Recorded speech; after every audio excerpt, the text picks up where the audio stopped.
sewakwekon. I'd like to welcome you to the first capsule of Kanekonriio, Good Minds. We want to focus a little bit on the positive in our community with individual acts of kindness or achievements that we find that have a social value, a historical one, and we could think of no better example than one of our most respected elders in our community, Harvey Satewas Gabriel, who's had a life here of being involved not only in politics, but also very involved with his church and very proud of his beliefs and his impact on our community through writing books, 2 dictionaries. So he's had a very rich experience in our community, and I think what we want to achieve here is to preserve some of those stories and those ways of life that we've forgotten about, the values that maybe the community has lost in some aspect. But this is the first installment of, I hope, is going to be many, and I'll leave it up to Elder Harvey over here to start with his story. So, well, I'm a great chief. Well, well, you can't do all the things I'm doing if you don't have Kanikonriio. Kanekonriio, you know, all you the can't way. do that because if you're not using Kanikonriio, you're going to mix up your mind and do something else. You know, so it's all connected with a perfect mind and goodwill, and know the history. Mm. The history is the most important part in this community, and a lot of them don't know. Mm. You know, without the history, where are we going to go? Where are we going to go to?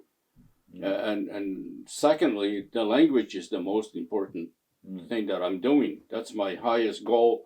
The language is my identity. If I don't have my language, I have no identity. That's what I always tell the young people. And these young people that's learning the language now, I keep telling them, connect yourself with the Creator, because He's the one that gave the language. If you don't connect with Him, your learning the language is going to be nothing. And we have to make sure that our language is preserved all the way at all times.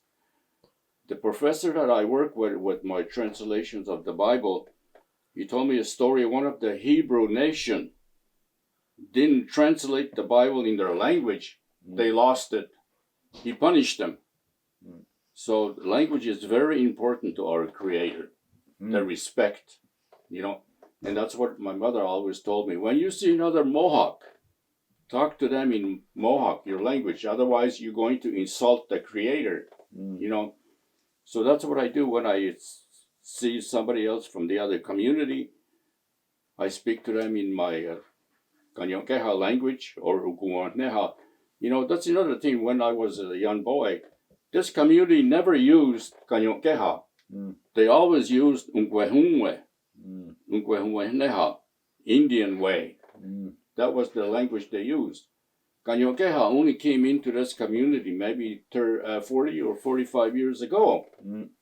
And one day we had a meeting down at the elder's home, elder's luncheon area in the Pines. And one of our elders used Kanien'ké. This other woman, she's called my name. She said, "You ever heard that word before, Kanien'ké?" I said, "Not really." I said, "That's something new here." Well, she says, "This is something new to us, Kanien'ké. We're not from Kanien'ké. We're Kanesatake. So we should use Kanesatake language or Unkuoneha." That's my opinion, you know.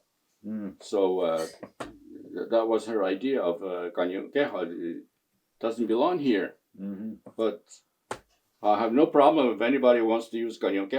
Okay, fine. But are you from Kanien'ké? You know, that's my question to them. So even the smallest details in the language are very important. Oh, it changes the entire meaning of it. My goodness, that's what I always tell them too. I said, you change one letter in our language, it means something else. Like Kanesatake. Yeah. They put H in Kanesatake. I'm always arguing, don't put H in Kanesatake because if you write Kanesatake, knwe. Now that means knwe, where is it? That's the meaning of knwe, you know? Now, Satake, okay, so Kanesatake, that word's Kanesa, without the H. Kanesa means crust. In the snow time, or not only in the snow time, but in the sand, when it rains, on top it forms like a crust. This is how my father was telling a story to one of his friends, Mr. Martin. One time ago they were visiting, and I just overheard them talking about this meaning. Kanesatake means Kanesa, crust place. Now, you get different meaning from the other elders around here, but that's not the true meaning. Crust, Kanesa, Kanesatake, you know. The ending of that word is Kanesatake. It's like pointing to the place. That's the true meaning of that word. Now, nobody believes me that because I'm too young. But anyway, this is the history that I like to preserve to the young people. Watch how you write your words in Mohawk, because you change one letter, it means something else right away. That's very important. Absolutely. And a while ago you were talking about your inspiration as to why you wrote the dictionary, or why you were translating the Bible. And first of all, I was invited to join a group that formed in 1999 to translate 2 Corinthians. I didn't want to join it because I'm not the one to translate the Bible. Who am I? You know, I lower myself so low to translate the Bible, but my wife always supported me 100%. She puts me up all the time. She says, "You're already reading in church anyway, so why don't you do it?" Yeah. So I said, okay. So I joined. And then when the group met in the village, I went way in the back and sat at the very back chair to hide. I didn't want it to join. But somebody pointed to me, and what are you going to translate?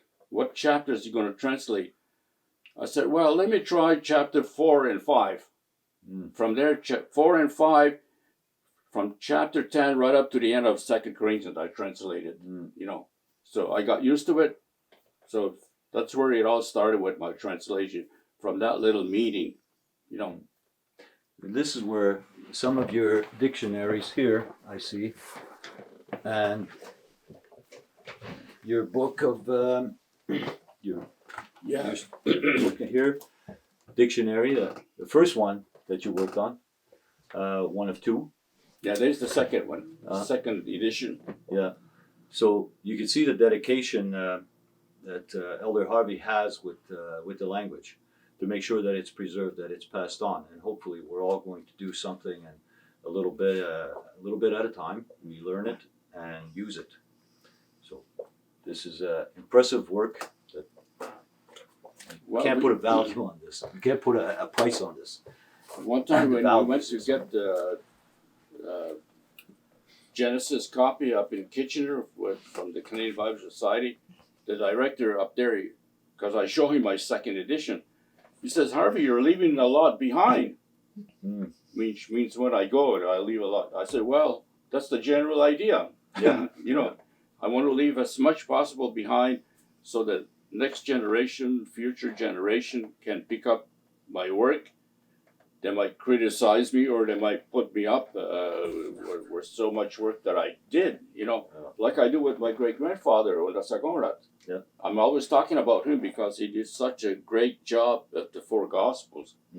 And I like to read his word, and I understand every word that's in that Bible, you know, and some of the words that I use in my other translation. Sometimes when I'm working on the computer, I hit an English word. Oh, I wonder what Onasakenrat used on this word. So I check it up. Oh, I better use that one. So in a way, he's still working. Of course. He's still translating. through me. Even reflected in your storybook, all the stories from Satewas and his experience, his life experience. I've started reading it, and you go back. You can almost go back in time, and you get a sense of what it was like back then. It was simple, but it was a rich time, I think, for our people. Oh yeah, they work together. They help each other. Because my father used to, especially my mother, like little farm. My father was a small farmer, but the time to cut oats, the other people like Joe Cree, he had a farm up there, and they would come with their side, and they would help him cut the field of oats. In no time at all, they would finish 10 acres. You know, today, people want money. You know, that's how much it changed. And how many more people in this community are farmers? Maybe only Denis Martin is a real big farmer at this time. And us were a little farmer, you know, trying to start a little plantation of blueberries, you know, to keep us going, and it gives us Kanekonriio when we're out there in the garden, you know. Kanekonriio. So Kanekonriio will follow you everywhere you do, everywhere you go. If you doing something you really believe, you know, it gives you that Kanekonriio, and it's a very good pastime, you know. Instead of going to some party joint to waste your time, I sit here and I do this, you know. And I think it's inspired some kids more and more. You're seeing agriculture starting to come back. The kids are showing a greater interest in planting and watching things grow and taking care of it. And as long as it continues. Yeah, well, we should encourage them, you know. That was our also culture in Mohawk. You go back the history. The Iroquois were farmers. They were all farmers a long time ago. So that's how it all started. So let's continue. Encourage the young people. Grab land and do something with it. Of course. Look at the big areas back here. Empty. Weeds growing. You know, I tell the guy, I said, do something with that land. It's sitting there. And you know, what I found just realized last summer, we planted raspberry. My goodness, the raspberry grows 7 feet high, 6 feet high, this wide. My father used to grow raspberry, but never grow that high. And I just realized why. Because in the book of Genesis, the Hebrew people or the Jewish people, they would do farming for 6 years. On the 7th year, they don't no farming, no plantation. They give the land a rest. And then the 8th year, they start working on the land again. That's why I told this to one of the guy that came to the digging for me. He said, I didn't know that. I said, well, read the Bible. There's a lot of stuff there you can learn, you know. And then I said, now that land back there was sitting there for about 40 years, nothing, just sitting there growing weeds. And now I'm using it, and look how high the raspberry grow.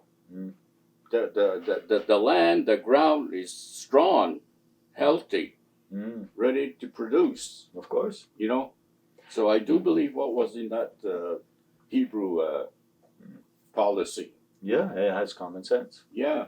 But there was also another thing that I know I've recognized your abilities in many areas, but more into the history, into the lands, and you know how we lost that land, and how we were just tricked and just outright ripped off. And you were showing me a map this morning about the Royal Proclamation, which is something I only started researching a couple of years back. And again, it makes perfect sense as to why the things are the way they are today. So I don't know, today your thoughts on the lands around here, especially regarding what they used to call the Seigneurie of the Lake Two Mountains. So I don't know what you're thinking on that. Well, I think we all have the same thinking when it comes to that seigneury. It was stolen from us by the Salvation priest, and there's no question about it. It's stolen land, you know, and then but our poor people a long time ago didn't have the money to take the priest to court, and like the council that I was in with her grandfather and the rest, they used to say, "Oh, our older people, they just gave up not going to court, because if they go to court, their own people are sitting in front, they're going to go against us," which was true, you know. So that's why they never really pushed themselves to take the priest to court. Is that what happened with what we've come to know as Satayunkwa up at the common lands? Right. That's what happened there. Yeah, well, you see, the farmers, like my father, he's used to pasture his animals in that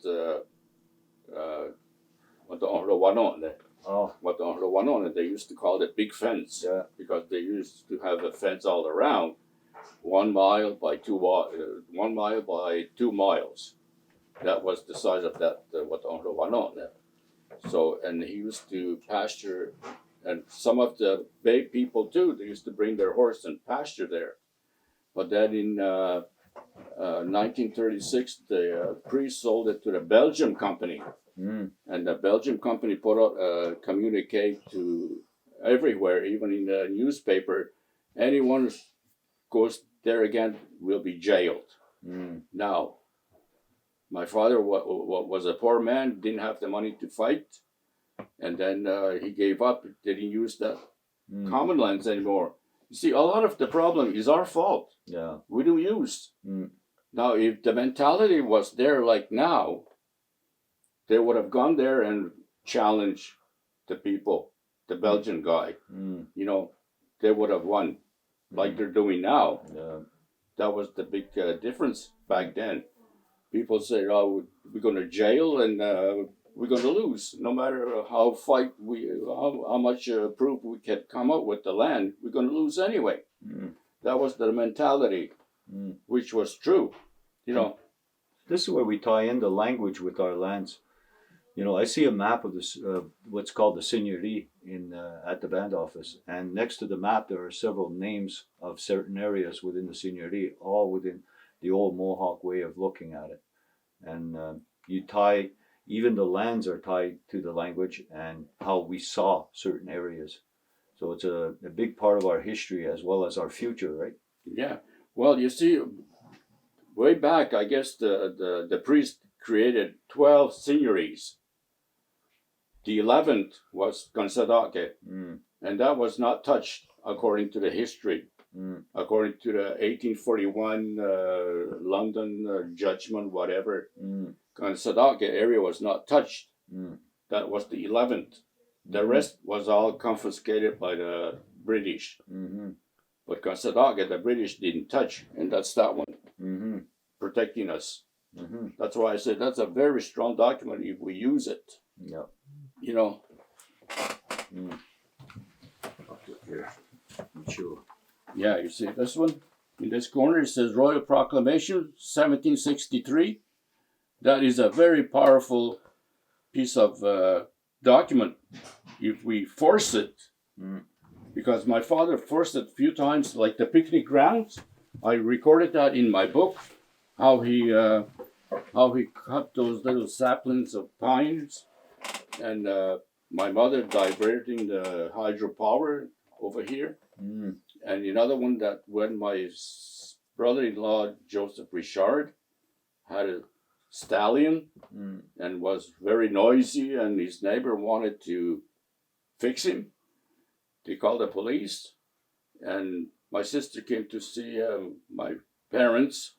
And my father, right away, he pointed to the proclamation, told my mother, "Take the proclamation, read it to the police." So that, and they told him, "Next time we come, if it's not fixed, we're taking him." So the day appointed, my mother was there, and she read the police the proclamation. They just went away, never bothered him again. So it all depends how much you believe when you're talking about something. You know, there's something about in your voice when you want to, in your belief. You know. So there are some people that when they talk about issues, they're very low voice. So I don't want to hear. No, You know, I see that. Yeah. but your voice is good. I like to hear you. You're strong and believe. You know, No. especially when you talk about that document. You know, Yeah. which is good. Mm.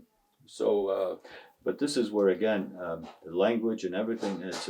It's all teaching. We all have to learn our part, and it's not only the language, but we also have to learn our history when it pertains to the land. Everybody needs to be talking in the same voice, right? Everybody, right, exactly. we need to understand this, and we need to believe it all together.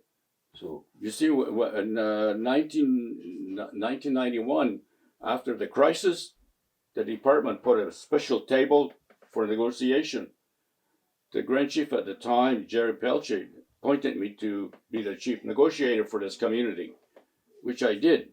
Now at the table, I told Bernard Roy, he was the negotiator for the federal. I told him, I said, my language is connected to the land. When I walk, I'm walking on my language. He didn't like that. Oh, he didn't like that. no. He says, well, he didn't agree, you know, because he was offended. You know, it's true. Our language is connected to the land. Where we walk on the land, we're walking on our language. It's coming from here too. That's right. You know, yes, it's very important. Yeah, and it's a shame because there are many parents in the community who are perfectly bilingual between English and Mohawk, or French and Mohawk, or all three. But unfortunately, like myself, I'm not a. I know some of my language. I don't know enough, and I always felt ashamed about that. But my mother had her reasons, I guess, like other parents, for not teaching and passing on that language. Some were stronger than others. They kept the language alive. But today, we have people like yourself who are writing dictionaries, writing storybooks, and trying to promote that awareness, and that we don't have to feel ashamed because we don't speak. There's a way that we can go and reacquire our language. So that's what I really appreciate with the work that you do. Well, thank you. Well, you know why? A long time ago, even my father, one time he said to my mother, because my mother went to residential school in Sault Ste. Marie. I remember one time in the kitchen, my father said, we were only three in the kitchen. He said to my mother, why don't you speak our children English? Because you're so good in English, you know. Boy, that didn't go good with my mother. No. She turned around, she said, never in my house will I speak another language than ours. No. Because the Creator gave us that language, I'm going to keep it, you know. And another reason why people, like you said, some parents prefer to send their kids to French school or English school, and then when they get home, they speak only English or French. The reason for that is because they said, we're not going to use our language out there to look for jobs. That's another reason why people were reluctant to use language all the time in the home. Because in a way, it's true. Are you going to use Mohawk out there? In a white man's language? Church, but there was the church, the Catholic Church too, and its oppression of promoting our language. They didn't like the sound of our language. Oh no, they didn't like it. The government, the churches, the church was involved too, losing the language. Yeah. You know, but my mother was very proud that she never lost the language in Sault Ste. Marie Residential School. She said, because she went there with her sister Mary, and there was a few other boys in the village, and every time, recess time, lunchtime, they get a chance, they go near the fence and they spoke Mohawk. So that's how she never lost, you know, and it was always here. 1957, John Angus was ordained as a United Church minister, and they sent him to Prescott, Ontario.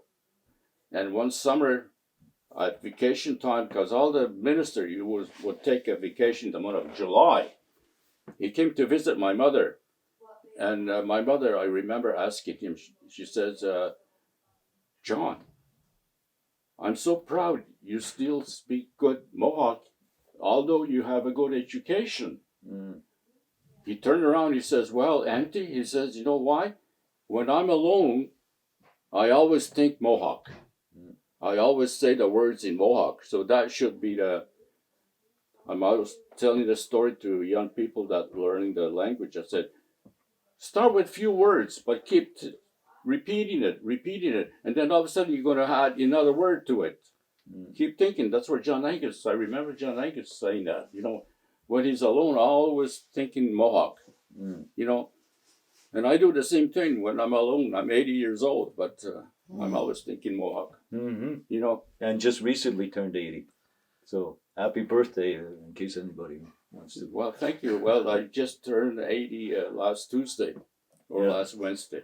You know, see, I forget the date. I'm too old now. But brings me back, we switched to another topic, which is your blueberry farm, your small berry farm that you have growing here. Starting that at the age you started is still quite an accomplishment. Well, the blueberry farm, that's my wife's farm. But I help her with my knowledge and working in the garden through my father's experience and raspberry, strawberry, cucumber. I did so much weeding for him in the summertime. And I was so fed up come August, it's cucumber time to pick. So all summer we were working in the garden with my father. So that's how I got experience working in the garden, you know. And then my wife, a long time ago, maybe 30, 40 years ago, she says she'll buy blueberry bushes. I said, okay. So that's how we started. And then we got bigger. And then when I retired, she even bought more blueberry bushes. She says, we should have done this when you were younger. I said, when I was younger, I was working in Montreal. I didn't have that much time. That's right. You know, you come home in the afternoon, there's not much time to do anything. Just cut the grass around the yard and that's it. You know, have supper, go to bed. Yeah, and the next morning you're back on the highway going to work. You know, Always. But I didn't regret that. I didn't regret working outside. I used to do it on this drafting table, designing dies and everything, and because I was working outside the community, my hearing aid was free. I didn't pay nothing, because when I was working, we used to pay so much a week through for health, salary. If I get sick, they pay salary, or any other health problem. But I didn't know this was included until September, when I went to check my hearing, and the woman says, "Where did you work before?" So I told her. She says, "Was it noisy?" I said, "Yeah, it was very noisy, because the compressor was no far away than that fridge, and was very noisy." So that's how they supply me free. So the next time we went to visit her, she says, "I have good news for you." I said, "Good." She said, "It's free." She said, "It's $6,000 hearing. This one, it's on both sides. So and the battery, when I need a battery, they'll pay. So everything is free." Because I used to work outside of the community. So there's a benefit to appoint you to work outside too. I guess. You know, because of other benefits, you know. Yeah, but I was impressed with the berry farm, how you started with so little, and now how you've expanded and hiring students in the summertime and getting this moving and teaching that old knowledge of taking care of anything you want to grow. Well, we first of all, for a couple of years, when my wife just bought a few bushes, we had no experience about blueberries, because there was a guy working with me. He had few blueberry bushes. You know, in Montreal, they have this community garden they use. He had few of those in his little play-around garden. So, and he says, one time he came in, he says, "I'm pulling all my blueberry bush out." I said, "Okay," and I was not interested at all. I could have said, "Give it to me." I said, "Why?" He said, "Very difficult to grow blueberries. You have to know how." So what we did, you put wood chips around the bushes. It makes the blueberry bigger. and which is true. So using the old ways of doing things with the new technology, it works good. It works for us, yeah. So I asked like Ryan Nelson. Yeah. He works on the tree Yeah. with his wood chipper Yeah. to give me a pile, and it's there now. You will see on your way out. Yeah. Every so often he dumps wood chips, and Mm-hmm. then my wife bought a small tractor, Mm. and I used that to put all around the blueberries and plow and everything. Oh, that's, So we experience, Yeah. you know. So that's really good. And the other thing I'm sure a lot of people are going to be wondering is your next project of translating the Bible. How long do you think that's going to take you? well, according to, because there's still a little work to be done. Yeah. Like the orthography is the biggest part. The rest is all translated, and then the way Cheryl is figuring with her daughter to work on it with the orthography, because that's going to be the biggest job. They said it'll take about one book a week, but I think that's pressing, one book a week. So we calculated it'll take about maybe 3 years. 3 years to do everything. The big job. Although a lot of them is done already. All the small books is done. So, but it's only those big books. You see that box there is full of cassette I recorded when I first started. Why did I record? I had no idea why I was recording, but I did. A lot of them in there. So now it's coming into play. Whoever works on the project, if they don't understand what I'm saying or what I wrote, they can listen to my voice. They'll get it. There you go. Yeah. So when you do something you believe, it'll come automatically. It may not be used right away, but in the future, you know, just like the books I made, you know, I hope the younger people will benefit in the future. You know. Well, thanks to you, they will, and hopefully, someone will show that same dedication, pick it up, and continue on. Well, you know, when I started translating the Bible, I almost gave up. There's so much to translate. You know, one verse, there's so many words. But how I'm going to put this in Mohawk? No. But if you don't give up, you'll succeed. Of course. You know, that's the bottom line. I think that should be with the younger people. You have an idea, go for it. Yep. Don't stop. Yep. Don't give up. Don't give up. Keep pushing. Yep. You know. That's fantastic. Yeah.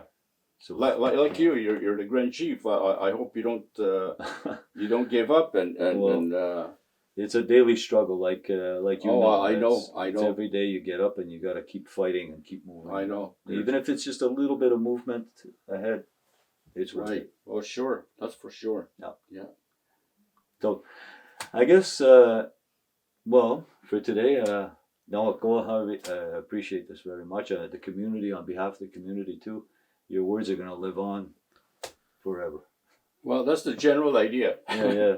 Well, thanks for coming and thanks for inviting me. And if you have any further program in the future, let me know. And we sure will. You know, I'm always willing to share my little knowledge that I have of something. No, I don't think it's little, but it's always appreciate everything that can be shared. Well, thank you very much, Chief. No, go on. Okay. No, go on. Okay, this is called the talking stick. In an indigenous meeting, when people are sitting in a circle, the chairperson will stand up. Mostly he's holding a short stick with a feather at the end, and they called it a talking stick. Now, the job of the talking stick, when the person talking, holding the talking stick, he is not to be interrupted until it goes all around the circle and comes back to the chairperson, and then he will pass it on to another one, you know. But Mohawks are different again. We go anti-clockwise, you know. Yeah. We don't go clockwise, we go anti-clockwise. That's how we do it. So, and this horn represents God's power. So, this was made by John George Montour from Brantford, and he put all the symbol of the Confederacy and the three clans, and he even put a Tuscarora prayer symbol. You know, he says those stuff is when a man starts the day, he raises his hand to praise God, and then he starts his day. At the end of the day, he builds a campfire, and the next day he continues his journey. That's Tuscarora prayer symbol. And then also the Confederacy symbol is here. He carved that here too. And all the three clans of the Mohawks. But the best part is he put my name. Yeah. He put my name there too. So, and he told me this is the only stick he'll ever make. There will be no other stick in the future from him like this. So I don't know where I'm going to give this when I go away. So maybe a museum, something. If you create a museum, we'll put this in a museum. That's one of the plans we have. Ah, good, fantastic. Okay, and this one, I called it a warriors club. You know, the shape of it. I found this in my garden. I found a lot of stuff in my garden. One of these days, I'll show you everything. It's in a box. And this too is I call it tomahawk. I made it into a tomahawk. I found this right next to my blueberry bush I was weeding, and this came up, and I looked at it. I said, "Hey, this looks like a tomahawk." I stopped right away.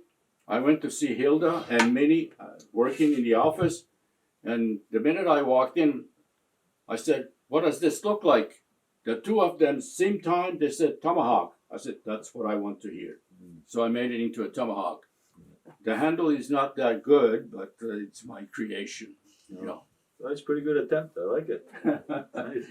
Could still clock somebody real good. Oh my goodness! You can still damage somebody's forehead. Yeah. You know. So that's the story of those rocks.